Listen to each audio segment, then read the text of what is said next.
I never expected my best friend to confess his love after years of hiding it, right before betraying me in the worst way. One night in my LA apartment, a simple beer turned into a kiss that shattered everything, forcing me to face family rejection, unrequited pain, and the fight to be true to myself. But in the end, it led to something unbreakable. I never thought a single text could rewrite my life. Yo, in town, beer. Jordan's message lit up my phone at 7:43 p.m. on a Thursday, as casual as a summer breeze but carrying the weight of years between us. At 25, I was still finding my footing in Los Angeles, a city of glittering dreams and quiet doubts, working freelance graphic design gigs that paid the bills but left me wondering if this was really my path. Jordan and I had been inseparable since our UCLA days, bonding over late-night study sessions in Powell Library, bad karaoke at that dive bar on Gailey, and shared secrets whispered in dorm rooms that smelled like instant ramen and possibility. His infectious laugh and sharp wit always felt like home, a constant in the chaos of college and beyond. But lately I'd been wrestling with feelings I couldn't name, crushes on guys that lingered too long in coffee shops, stolen glances at men on the subway, questions about who I really was that kept me awake at 3 a.m. Jordan, with his confident charm and easy swagger, his string of girlfriends and casual mentions of hookups, seemed like the straightest arrow in the quiver. Or so I thought, desperately pushing down the flutter in my chest whenever he smiled that crooked grin. That evening he showed up at my downtown apartment in Arts District, a six-pack of IPAs in hand and that familiar grin lighting up his face like sunrise. The scent of his cologne, something woody and warm, filled my small space as we embraced, the hug lasting just a second longer than usual. We sprawled on my second-hand couch, the city's neon hum filtering through the open window along with the distant sound of traffic and someone's music 3 floors down. Conversation flowed effortlessly at first, my latest client who wanted something edgy but not too edgy, his marketing job at a tech startup where everyone had opinions about everything, the absurdity of LA traffic that turned a 10-minute drive into an hour-long meditation on patience. But as the first beer disappeared, condensation rings forming on my coffee table, his tone shifted. The easy banter gave way to something deeper, more tentative. "You ever feel like you're wearing a mask?" he asked, his hazel eyes holding mine a beat too long, searching for something I wasn't sure I was ready to give. My stomach did a slow flip, that familiar sensation of standing at the edge of a cliff. I set down my bottle, suddenly hyper-aware of everything. The way his dark hair fell across his forehead, the nervous way he was peeling the label off his beer, the space between us on the couch that felt both too wide and not wide enough. I admitted I'd been questioning my sexuality, the words tumbling out before I could stop them, feeling like I was betraying some unspoken rule by even thinking it out loud. "Same," he said softly, almost testing the words like they might burn his tongue. The air thickened, charged with something unspoken, electric with possibility and terror in equal measure. We cracked open second beers and he leaned closer, his knee brushing mine through his jeans. It wasn't an accident. I felt the warmth of intent, the deliberate pressure that made my pulse quicken. I told myself to stay cool, to not read too much into it, but my heart was already racing ahead of my brain. We talked about college days, nights sneaking into bars with fake IDs, laughing until dawn about professors and crushes and dreams that felt impossibly big. But then he paused, voice dropping to something almost vulnerable. "I noticed you back then, Alex, more than I let on." My breath caught in my throat. Was he saying what I thought he was saying? The room felt smaller suddenly, intimate in a way that made my skin tingle. I confessed my own confusion, how I'd pushed down feelings for guys since high school, scared of what it meant, scared of disappointing everyone who thought they knew me. He nodded like he'd been carrying the same weight, the same secret burden that made you feel alone in crowded rooms. Hours slipped by unnoticed, the city's pulse fading into background noise as we created our own bubble of honesty and possibility. His hand rested on the couch between us, fingers splayed across the worn fabric inches from mine, and I felt the magnetic pull to close that gap. "What are we doing here, Jordan?" I asked, half laughing to mask the nerves that were making my voice shake slightly. He didn't answer right away, just looked at me with those eyes that had seen me through college heartbreaks and career changes and late-night philosophical debates about the meaning of life. Instead, he shifted closer, his shoulder brushing mine, solid and warm and real. "I don't know," he murmured, voice barely audible above the hum of my air conditioner, "but I don't want to stop." My heart pounded so loud I was sure he could hear it. Then slowly, deliberately, he reached for my hand, intertwining our fingers with a gentleness that made my chest tight. The touch was electric, grounding, terrifying, all the things I'd imagined and more. I didn't pull away. As midnight loomed, we talked less, the silences heavy with possibility and unspoken words. His thumb traced gentle circles on the back of my hand, each touch sending shivers through me, making me hyper-aware of every nerve ending. I wanted to ask what this meant, where we went from here, but fear held the words hostage in my throat. Was this just the beer talking, the loneliness of a Thursday night, or something real, something that could survive the harsh light of morning? He looked at me then, eyes soft but intense, like he was memorizing my face. "Alex," he said, my name a whisper that felt like a prayer. "Can I?" Before I could overthink it, before doubt could creep in and steal this moment, I nodded. He leaned in, slow and careful, giving me every chance to stop him, to pull back, to keep us safely in the realm of friendship. I didn't. Our lips met, tentative at first, then warm and sure, a spark igniting years of unspoken longing, of stolen glances and buried feelings and what-ifs that had haunted my dreams. It wasn't just a kiss, it was a door opening, a wall crumbling, everything I'd been afraid to want crystallizing into this perfect, terrifying moment. But as we pulled back, breathing hard and staring at each other like we'd just discovered fire, his phone buzzed on the table, a call from his sister back in Texas. He silenced it quickly, but I saw the flicker of panic cross his features, reality crashing back into our bubble. My family. "They wouldn't get this," he said, voice thick with fear and something that might have been shame. Doubt crept in like cold air through a crack, casting a shadow over our spark, and I wondered if one kiss could really change everything, or if morning would bring regret and the careful rebuilding of walls we'd spent one night tearing down. The night deepened around us like velvet, and so did the pull between us, magnetic and undeniable. That kiss lingered in the air between us, a quiet earthquake that had shifted everything I thought I knew about Jordan, about us, about myself. We sat closer now on my couch, hands still tangled together, fingers intertwined like we were afraid to let go, the worn fabric suddenly feeling smaller than ever, intimate in a way that made my pulse flutter against my throat. Jordan opened up about college in ways he never had before, stolen glances across lecture halls that I dismissed as nothing, moments he'd buried under jokes and bravado, and the carefully constructed persona of the straight guy who dated sorority girls and talked about conquests. "I pushed it down," he said, voice cracking with emotion, "because society says guys like us don't fit the mold. We're supposed to be one way and anything else is." He trailed off, but I heard the unspoken words, wrong, shameful, something to hide. His words hit hard, resonating with truths I'd carried alone for years. I knew that pressure too well, the weight of expectations from family, friends, a society that had very specific ideas about what masculinity should look like. The fear of being labeled, categorized, reduced to a stereotype that felt foreign and limiting. I shared my own battles, overhearing homophobic slurs at parties and staying silent, my stomach churning with each casual cruelty, dodging questions about girlfriends from well-meaning friends who couldn't understand why I was still single, the exhausting performance of heterosexuality that left me feeling hollow and fake. "I've spent years hiding," I admitted, the confession feeling like stepping off a cliff, scared I'd lose people if I said it out loud, scared they'd see me differently, treat me like some kind of threat or curiosity. Jordan nodded, his grip on my hand tightening like an anchor. "I've been scared too," he said, voice barely above a whisper. "My family back in Texas, they're old school, church every Sunday, traditional values, the whole 9 yards. If they knew what I was thinking, what I'm feeling right now." He trailed off, but I felt the fear radiating from him, the terror of disappointing people who'd raised him to believe love came in only one acceptable form. We talked for hours, peeling back layers we'd never shown each other, revealing the secret selves we'd kept locked away. He confessed to lying awake at night in his childhood bedroom, staring at the ceiling and imagining what it would be like to be open, to not care what anyone thought, to walk down the street holding hands with someone who made his heart race. "I've always felt something for you," he said, eyes locked on mine with an intensity that made breathing difficult. "Even back in college, sharing that tiny dorm room, watching you sketch late into the night, I just didn't know how to say it, didn't know if I was allowed to feel it." My chest tightened with a complex mix of joy and terror. This was real, more real than anything I'd felt in years, but what did it mean for us? For our friendship that had been my constant, my safe harbor in the chaos of post-college life. The city outside was quiet now, the early morning hours cloaking us in a bubble of intimacy that felt separate from the rest of the world. His knee pressed against mine with deliberate pressure, no longer accidental, and I could feel the heat of him through our jeans. I wanted to freeze this moment, to bottle it and keep it safe from the harsh realities waiting outside my apartment door. But doubt gnawed at the edges of my consciousness like a persistent ache. What if this ruined our friendship? What if he changed his mind in the morning, decided it was a mistake, a moment of weakness brought on by beer and loneliness and the late hour? What if I wasn't enough to make him choose this difficult path?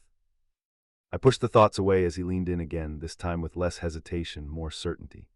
The second kiss was deeper, hungrier, like we were making up for lost time, for years of suppressed feelings and careful distance. His hand found the back of my neck, fingers tangling in my hair, and I melted into him, into this moment that felt like coming home and jumping off a cliff simultaneously. When we finally pulled back, both breathing hard, he smiled, shy but certain, vulnerable but brave. "I've wanted this forever," he whispered, the words settling into my bones like truth. My heart soared, weightless and electric, but a persistent voice in my head warned that nothing this good could be simple. Life had taught me that happiness often came with a price, that moments like this were fragile, temporary, easily shattered by the wrong word or cruel reality. As dawn crept closer, painting my windows with the faintest hint of gray, his phone buzzed again, another call from his sister, the screen lighting up with her contact photo. He ignored it, but I saw the tension creep into his jaw, the way his shoulders stiffened with anxiety. "They'd disown me," he said quietly, almost to himself, staring at the phone like it contained all his worst fears. "My dad still makes jokes about those people, and my mom, she prays for the souls of sinners every Sunday." I tried to reassure him, to be the voice of reason and optimism. "We'll figure it out," I said, squeezing his hand. "We don't have to rush anything. We can take it slow, see where this goes, deal with everything else as it comes." But even as I spoke the words, I could see the storm brewing in his eyes, the fear of his family's judgment, of losing everything he'd known, of what this giant step into authenticity might cost him. We made promises in those early morning hours, whispered vows to explore this connection together, to be honest with each other, to take it one day at a time. But as he leaned against me, head heavy on my shoulder, I felt the weight of what we were stepping into. Society didn't make it easy for guys like us, for love that didn't fit the prescribed mold. And his family, with their rigid beliefs and conditional love, felt like a ticking bomb waiting to explode our fragile new beginning.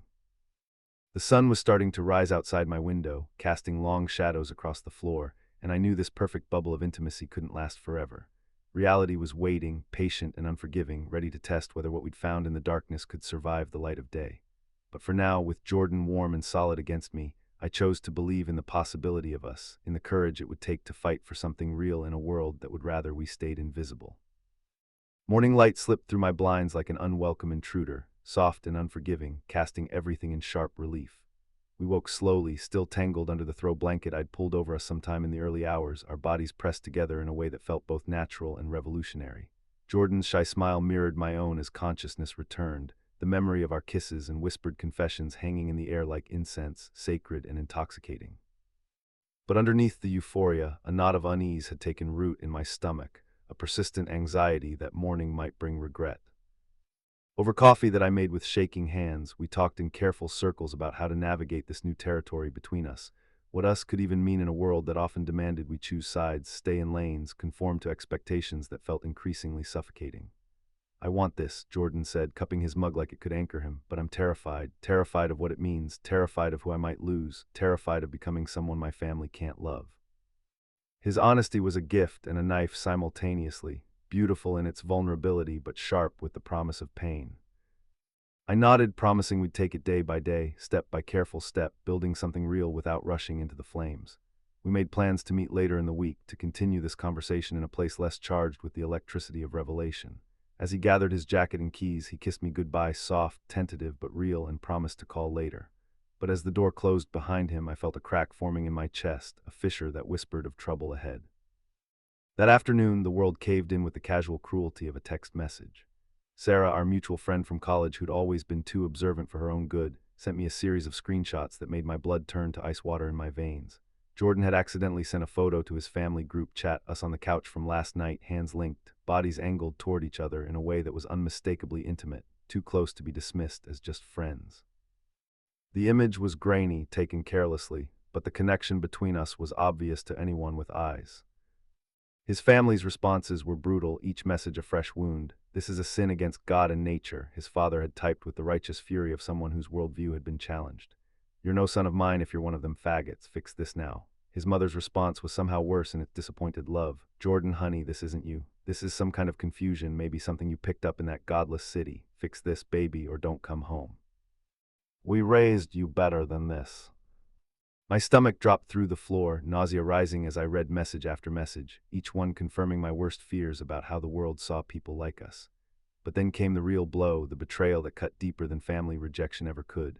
Jordan's public Twitter post, timestamped just 30 minutes after his family's onslaught. "Just bros hanging out, nothing more. People need to chill and stop making everything weird. No homo, just friends." The betrayal cut like glass, sharp and clean and devastating. After baring our souls to each other, after kisses that tasted like promises and whispered confessions that felt like prayer, he'd thrown me under the bus to save face with people who loved him conditionally. My phone buzzed incessantly with notifications, friends asking if it was true, if there was something between Jordan and me, others whispering, "I told you he was straight, Alex, you were just projecting." Online trolls emerged from their digital caves, their words venomous and designed to wound. Disgusting perverts, they typed from behind anonymous profiles. Faggots don't belong anywhere, normal people have to see them. The internet amplified their hate, each comment section becoming a fresh hell of slurs and threats and casual cruelty that made my skin crawl. I felt exposed, raw, like my heart had been ripped open and displayed for public consumption and mockery. Unrequited love, I discovered, stung worse than I'd ever imagined. It wasn't just the absence of returned feeling, it was the presence of active denial, the public humiliation of being erased by someone who'd held you close enough to count heartbeats. Jordan's kiss had promised everything, whispered of new beginnings and authentic love, but his denial screamed that I was nothing, less than nothing, a mistake to be corrected and forgotten. I called him obsessively, leaving voicemail after increasingly desperate voicemail, but he ghosted me completely. His phone went straight to voicemail, his social media went quiet except for that one devastating post, and mutual friends reported that he was keeping busy and didn't want to talk about it. The silence was deafening, more painful than any conversation could have been. How could someone kiss you like you were oxygen and then treat you like you were poison?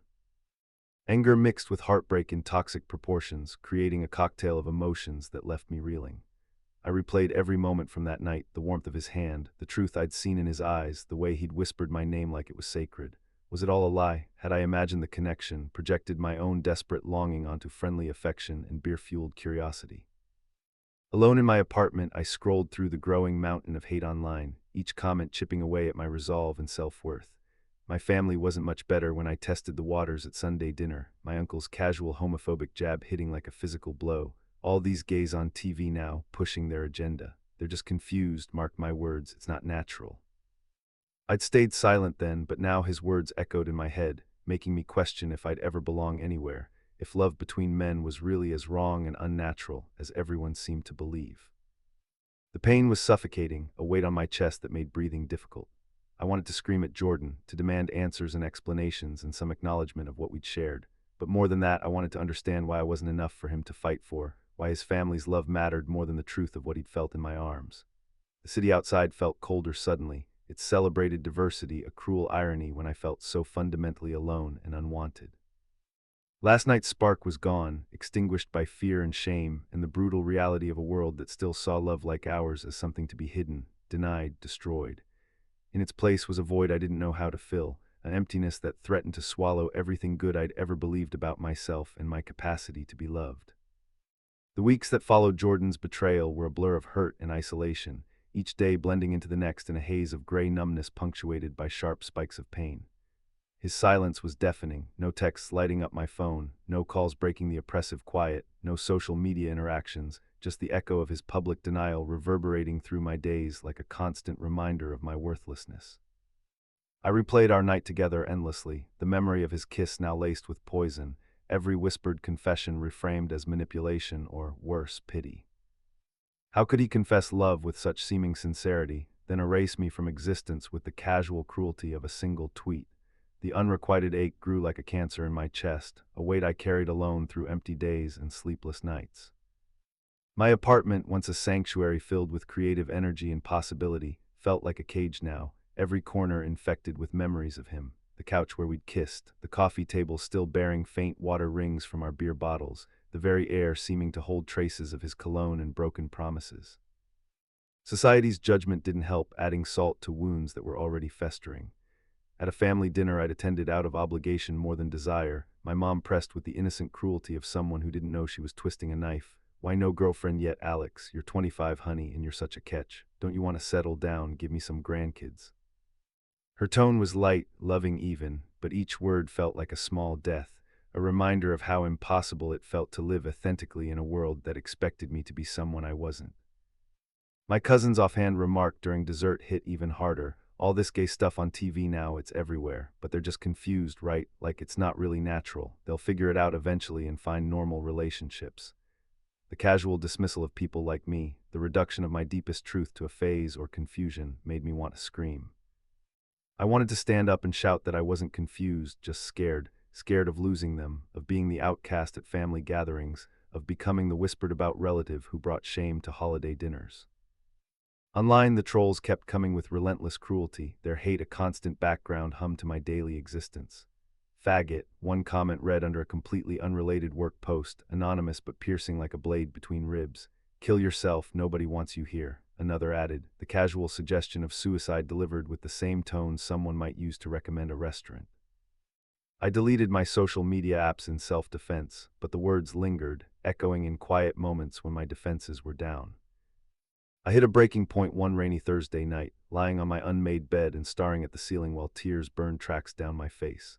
The silence in my apartment was oppressive, broken only by the sound of my own ragged breathing and the distant hum of traffic that reminded me the world was continuing without me, indifferent to my pain. I couldn't keep hiding, couldn't keep pretending I was fine while slowly dying inside from the weight of secrets and shame. On impulse, I searched for therapists online, looking for someone who might understand the specific hell of being gay in a world that still saw it as a choice, a flaw, something to be fixed. I booked a session with Dr. Martinez, a warm woman whose bio mentioned experience with LGBTQ+ issues, and felt something like hope flutter weakly in my chest for the first time in weeks. My first therapy session was a revelation wrapped in Kleenex and careful questions. Dr. Martinez helped me unpack the shame I'd internalized over years of heteronormative messaging, the toxic beliefs I'd absorbed about my own worth and the validity of my feelings. "You're not broken, Alex," she said with gentle firmness, her words a lifeline thrown to someone drowning in self-doubt. "You're not confused, you're not going through a phase, and you're certainly not less worthy of love than anyone else." We talked about stereotypes, how society painted gay men as predatory or weak, hypersexual or tragically doomed, never just normal, human, worthy of love and respect and the simple right to exist without constant justification. She pushed me to confront the lies I'd believed about myself, the internalized homophobia that whispered I was disgusting, unnatural, destined for loneliness. "Society's prejudice is not your truth," she said, and for the first time in weeks I felt something shift in my chest, a tiny crack in the wall of self-loathing I'd built. Slowly, painfully, I began to find anchors in the storm.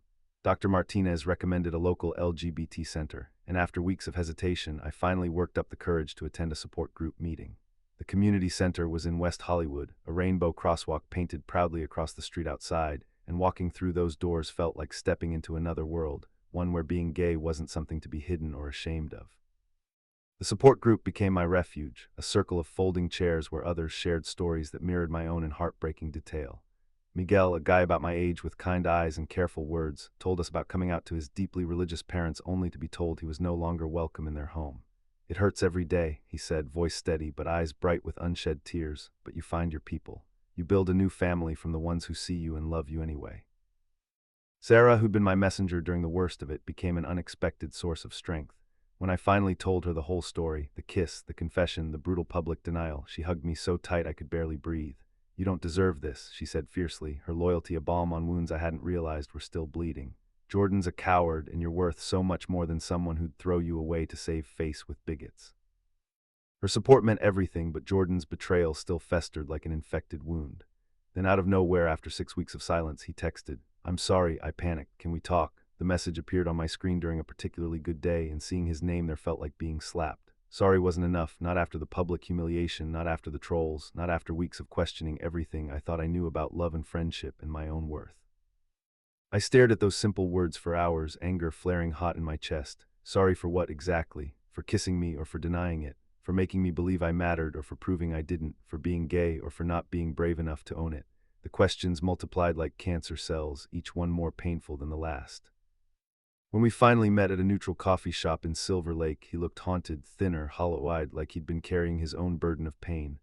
"My family threatened to cut me off completely," he said without preamble, as if that explained everything. "Financial, emotional, everything. I thought denying it would make it go away, make things go back to normal." But it hadn't worked. His sister had outed him to their entire church congregation out of spite, amplifying the pressure and shame until he could barely function. I wanted to forgive him, part of me ached to reach across the table and take his hand, to comfort him the way I would have before. But trust, once shattered, doesn't heal easily. "You broke me," I said, voice shaking with the effort to keep it steady. "You made me feel like I was nothing, like what we shared was something shameful to be denied and hidden. You let strangers on the internet call me a faggot while you stayed silent and let them think it was true." He nodded, tears sliding down his cheeks, but I couldn't let his pain eclipse my own anymore. I walked away from that coffee shop with something like closure, but more importantly, with the knowledge that healing had to start with me, not with his apology or anyone else's acceptance. I deserved better than someone who loved me in shadows and denied me in daylight, better than conditional affection that evaporated the moment it became inconvenient. That night I looked at myself in the bathroom mirror and saw someone I was finally ready to stop hiding. The journey toward self-acceptance was just beginning, but for the first time since that devastating morning of betrayal, I felt like I might actually make it to the other side intact. Months passed like pages turning in a book I was finally ready to write for myself, and Jordan faced his own reckoning with the consequences of his choices. He called one evening in late spring, his voice raw with exhaustion and something that might have been genuine remorse. "I told my family the truth," he said without preamble, the words falling between us like stones into still water. "All of it, about us, about me, about everything I've been hiding." The fallout had been swift and brutal. His parents had issued an ultimatum: conversion therapy or complete estrangement. When he refused to be fixed, they'd made good on their threat, cutting off all contact and financial support. His sister, the one who'd outed him to their church, now alternated between begging him to recant and accusing him of destroying their family's reputation. The consequences were real and devastating: estrangement from everything he'd known, isolation in a city that suddenly felt foreign without his safety net, but he was trying to build something authentic from the ashes. "I started therapy," he continued, and I could hear him moving around what I assumed was a new apartment, probably smaller and cheaper than before. "Dr. Chen specializes in religious trauma and sexuality. She's helping me understand why I was so afraid, why I threw you away to save myself from people who were never going to love me unconditionally anyway." His accountability wasn't enough to erase the months of pain he'd caused, but it was a start, a foundation we might eventually build something on. "I betrayed you to save myself," he admitted when we met for coffee again, this time at his request, in the same Silver Lake shop where I'd walked away from him months earlier. "I was wrong, and I'm sorry isn't big enough for what I did to you. You trusted me with something precious, and I threw it away the moment it became inconvenient." He looked older somehow, worn down by the weight of living authentically in a world that punished honesty, but there was something steadier about him too, like he'd found solid ground after months of quicksand. I'd been on my own journey during those months of silence, a pilgrimage toward self-acceptance that had been painful but necessary. Therapy with Dr. Martinez had helped me unravel years of self-doubt, teaching me to embrace my identity not as something to be tolerated, but as something to be celebrated. We'd worked through the internalized shame, the fear of rejection, the exhausting performance of heterosexuality that had left me hollow and fragmented. Coming out to my family had been a mixed bag of reactions that ran the gamut from my mom's hesitant but growing support to my uncle's awkward silence and careful distance. It hurt watching some relationships change or fade, but honesty felt like breathing after years of holding my breath.